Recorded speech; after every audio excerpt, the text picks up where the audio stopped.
Assalamu alaikum hörmətli televizor görüşlər. İstiqlal televiziyası ekranları arqılıq samimiy salam yollayman. Bugünkü Uçuq söhbət proqramımızğa qadam təşrif qılanlarını qızğın qarşı alırıq. Bugünkü Uçuq söhbət proqramımızda Türkiyədə aktiv fəaliyyət qılayotqan və şundaqla tədqiqat, yazıqçılıqla şug'ullanıb Uyg'urlarning ahvolini yaqindan buyon shu turklarga tunutishga kuch chiqarib tirishchilik qilayotgan Hamid Göktürk efendi bilan ilk olmoqchi bo'lgan suhbatimizda tingladi bo'ldi. Oldi bilan suhbatimizga qadam tashlab qilganligimiz uchun rahmat aytaman. Men rahmat deyman. Rahmat. Sizga ma'lum yaqindan buyon vatanimizdan kelayotgan xil xabarlar, ishtinchlik ahvollar bo'layotdi. Kundan kunga vatanning ahvolini og'irlashayotganligini anglayapmiz. Xususan shu yaqindan buyon oxirgi kelgan xabarlarda shu Müslümanların ismlerini o'zgartirish to'g'risida cheklanib qo'yganligi va diniy jihatdan besmni yig'irlashtirib masjidlarni taqvolliqqa chaqayotganligi, imomlarni har xil uslub solib ig'ir haqoratlar qilayotganligi to'g'risida xabarlarni anglayapmiz. Mush to'g'rida sizning o'ylaganlaringiz bo'lishi mumkin. Bu zulm qachongacha davom qildi, qanday qilish kerak? Mush haqdagi ko'z qarashlaringizni anglasak. Xitayning bugun Sharq Turkistonda yurgizayotgan siyosati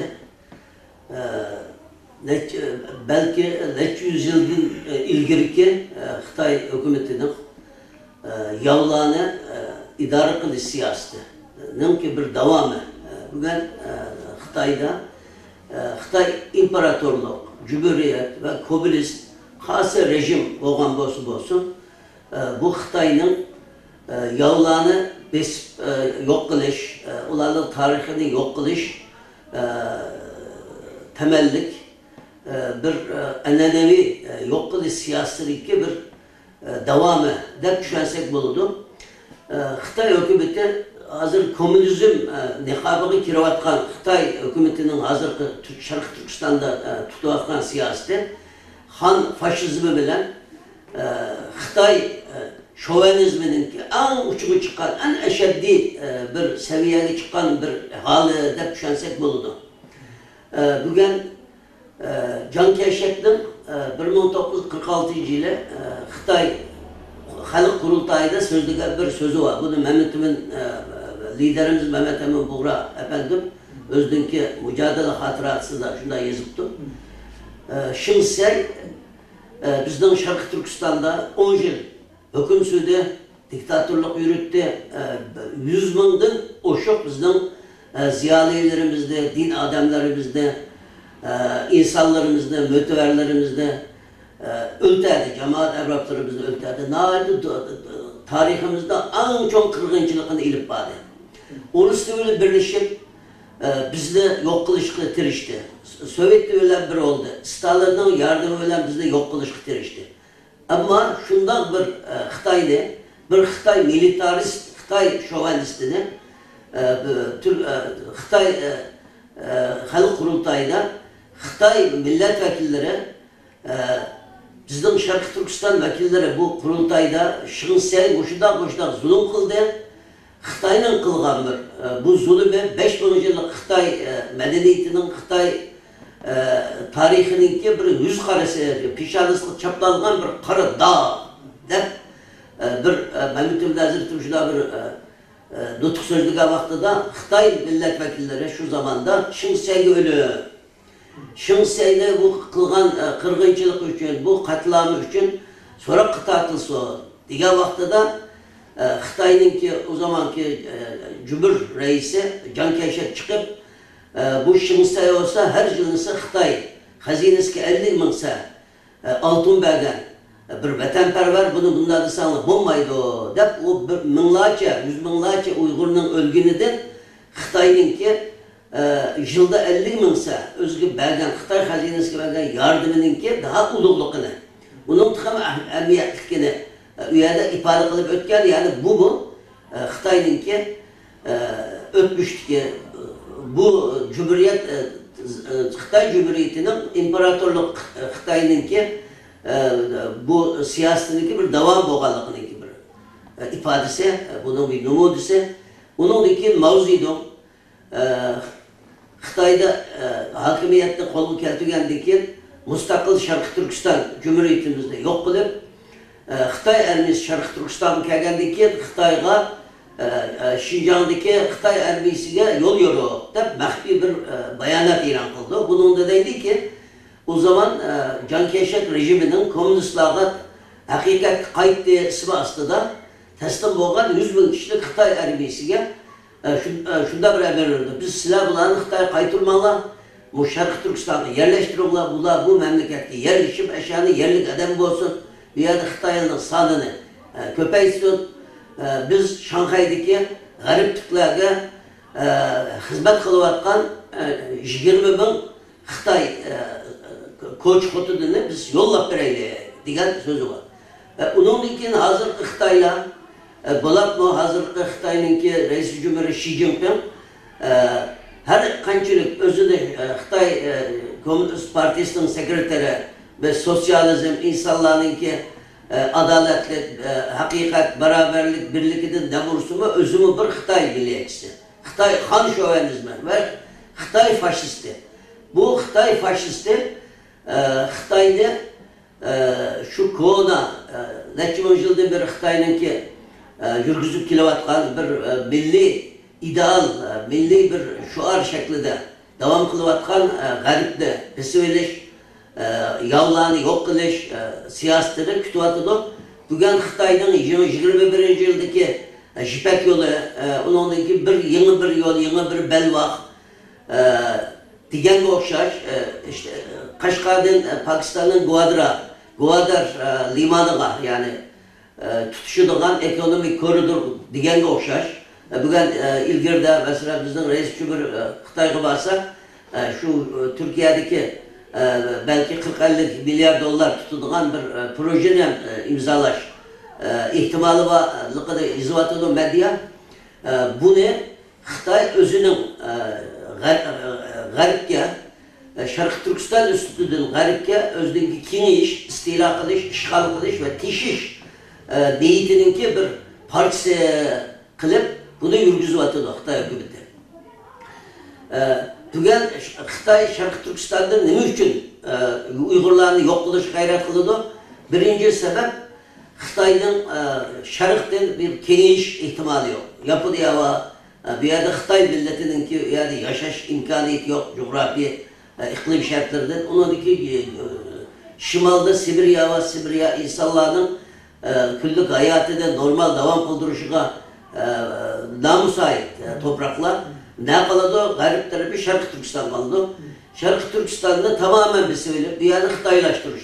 Uygurlarını bir an evvel her türlü bahaneler bilen, sebepler bilen bularını yok kılış siyasete yürütüyordu. Bugün Xitoy'nın 4. ayının birinden itibaren çıkan aşırılık yani asabilik bilen ve terörle sokaş nizamnaması zaten bu neçi yıldan beri yani Xitoy Sharqi Turkiston'u işgal ve istila kılgandan beri yürgüzüvatkan siyasetininki bir neticesi yani ma'lumning ilanı, ma'lum bo'lgan bir narsaning ilan qilinishi deb tushunsak bo'ladi. Yani bununla belki yangi bir narsa emas. Yani bo'layotgan narsaninki yani o'z Xitoyning ijro qilayotgan bu besim, zulm, ayrımchilik, irqiy ve dini soykırım, genosid icraatlarıdan bir pellige, en yukarı pellige yetken bir derecesi de tushunsak bo'ladi. Navbatda şu Türkiye Xitoy munosabatlariga kelsak-mi, hali uzundan buyon yiqilishlar ko'rilyapti, har xil kelishimlarni tuzib, ma'lum bir to'xtamlarni imzolashgan xabarlarni oldik hamda. Lekin şu oxirgi haftalarda bularmi şu ijtimoiy sosyal media taratqularida Sharqi Turkiston masalasi gündemga kelib, har xil bayonotlar e'lon qilinyapti. Gazetlarda xabarlar chiqdi, siz mi yozyapsiz? Bu tasodifiylikmi yoki buningki qanday sabablar bor deb bilamizmi? Bu tesadüfi emas, bu xalqaro, yani Türkiye xalqininki Sharqi Turkistonliklarga bo'lgan bir ko'z qarashining hissiyotininki bir yuqori pallasiga yetgan bir derecesida tushunsak bo'ldi. 1950-yillarda vatan uchun, vatandan ayrılıp Türkiye'de hicret kılıp bir yerga yerleşip bu şu Şarkı Türkistan davasını Türkiye'de erpa kılgan, bu Şarkı Türkistan İstiklal ve Müstakillik Hareketi'nin bayraktarları olan merhum liderlerimiz Mehmet Emin Buğra ve İsa Yusuf Altekin ve keyinki yıllarda 25 yıl müddet veren Şarkı Türkistan Vakfı'nın riyasetçilikini kılıp bu Şarkı Türkistan davasını yürütüp gelgen merhum General Mehmet Rıza Bekin'in şulanın ki bir hizmetinin ki bir yakınını edip düşünümüz şulanın koygan ulu şulanın tikken köçtü bugün birisi bir vatıda bugün zamanımızda bu içtimai alaka uçur vasıtalarının terakki kılışına bağlı olan bugün dünyada hem bir nerse terakki kılıyordu. Dünyanın hiç bilinmeyen, bilmeydiğin diyen bilgili bu adır meydana çıkıyordu, millet bunu biliyordu. Bunu hiç kadar bir rejim Xitay dahil, hiç kadar bir rejim bunu tozçu, bunu yok kılışı, bunu tozkunçuluk kılışı mümkün demezler görünemedi. Türk halkı 1000 yıl burun Türkiye'de Türkiye'deki hakimiyeti, Türkiye'deki yaşayan müddeti 1000 yılıydı. 1071 Malazgirt meydan sokuşudan ki Selçuklular Türkiye'de devlet kurdu. Selçuklular yıkılgandan ki Osmanlılar ulanın yerini aldı ve 20. yüzyılın 5. 624 yıl Osmanlı devleti bu topraklarda hüküm sürdü. 20 milyon kilometre murabba da Afrika'da, Avrupa'da, Asya'da, diğerde bu Türkiye toprakları 20 milyon kilometre murabba toprakta hüküm sürdü. Osmanlı devleti, Hariplik emperyalist devletinin ki müdahalesi olan yıkılgandan ki Türkiye Cumhuriyeti devleti bu toprakların kültürünün üstü yeniden kuruldu ve Türkiye Cumhuriyeti devleti 1923 yıldan beri topraklarda hüküm sürüyordu. Ama biz bu 1000 yıl burunku bizim tarihimiz Şarkı Türkistan'dan başlaydı, Türkistan coğrafyasından başlaydı. Türkler dedi ki bizdeki Türk kültür ve medeniyetinin asası teşkil boğaz yeri, şekillenen yeri Şarkı Türkistan toprakları merkez kılgan Türkistan coğrafyası. Bunu halk bilip yetkiye yerdi. Bugün her bir yerdeki, İstanbul'da her bir yerdeki her askeri müziği bardağın olsak dünyada bir tonuşturuş her günü Osmanlı bandosu canlı konser verdi. Şu konserinin tonuşturuşu da Kaşgarlı Mahmut'ta Kutatku birlikte başlaydı. Tarih şunda başladı. Çünkü Türklerin tarihi şunda başlaydı. Onun için Türk halkı Uygurların hiçbir zaman unutup kaldığı yok. Yakşı yaman küllerde her zaman bizimle beraber oldu. Ahırki küllerde bu şu Türkiye'nin Avrupa ve Amerika olan boğan halkaralık münasebetlerinin yaman buluşuna erişip Xitay bu fırsatın payladıp Türkiye'nin kolu keltürmek için gayret kılıyordu. Mesela Şanghay İşbirliği Teşkilatı'da Türkiye'ye azamez. Ama Şanghay İşbirliği Teşkilatı'nın ki enerjiye komisyon başlığı bir kurup bir makamga bugün bizden Türkiye'nin enerji ministrini yani başlık koydu.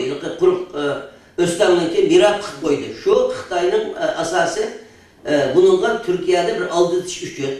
Uygurların kadar aldatan olsa Xitay Türkiye'nin şunu aldatımendeydi ama Türkiye Uygurlarla okşayacağız. Türk halkı 1000 yılda bir devlet kuran halk Xitay'ınki onda aldığım halkı şüpheydi. Onun ki zaman zaman Xitay'ın en ahırkı 3-4 ay içinde Xitay'ın en âli derecede 4 tane minister ve baş minister mağuli derecelik 4 tane adamı Türkiye'de ziyaret kıldı. En ahırkı gelgen Xitay'ın ayal baş minister muavini geldi. Ve bunlar her kere vaktada Türkiye'nin hafızlığı yine ciddi salgı değildi ki işte biz sırayla Şanghay İşbirliği Teşkilatı alımız da bir yalmandı, bir vaadi kılıp gidiyordu ama bunun asli yok. Bugün memleketten hepimiz Allah'vatımız Xitay'la Türkiye'de halkaralık Xitay radyo istasyasının şöbüsü kurdu. Televizyon yayınları var Xitay'ın. Yani Xitay'ın konudan bir yerde Türkiye'de setoğan, kiralagan Xitayperest, Xitay'ın ki tasmılık medyası hazır bunu kirakanmadı. Hazır Xitay özü halkaralık Xitay radyo televizyon idaresinin şöbüsü Türkiye kurdu. Türkiye'de resmen Xitay'ın propagandası kılıvatıdı. Ama aynı Xitay, bugün Şarkı Türkistan'da, Ürümçi'de, Kaşgar'da Türk mallarına karşı da katlı bir şekli var. Türk mallısı satmaysan deydi. Bizden halkının ki Türk mallarını, Türkiye'nin işlep çıkargan mallarını işletişten, istimal kılışının bir sebebi Türk halkı boğan, Türkiye'ye boğan muhabbeti neticesi de deydi biz Xitay bütün dünyaya mal satıvastak, neymiş kızdan elimizden Uygurlanmay, Türkiye'nin milini aladı, Türkiye'nin milini satmaysan deydi. Türkçe isim koygan dükkanlarını itivatıdı. Üyede Türkiye'den beri şu yerde dükkan açkan hemşerilerimizden, karındaşlarımızdan dükkanını itip kayıtıp geçişine mecbur kılıvatıdı. Ulanın vizisi de uzatmavatıdı. Şunun okşayla çok besim var ama Türkiye'de Xitay'ın şirketleri, özden Xitay'ın zulümden, asimilasyondan, genosidin sembolü olan Xitay'ın 5 yıldızlı bayırgan hem yer isvatıdır. Xitay'ın şirketleri, Xitay'ın dükkanları Xitayca levelinde izip Türkiye'de faaliyet kılıvatıdır.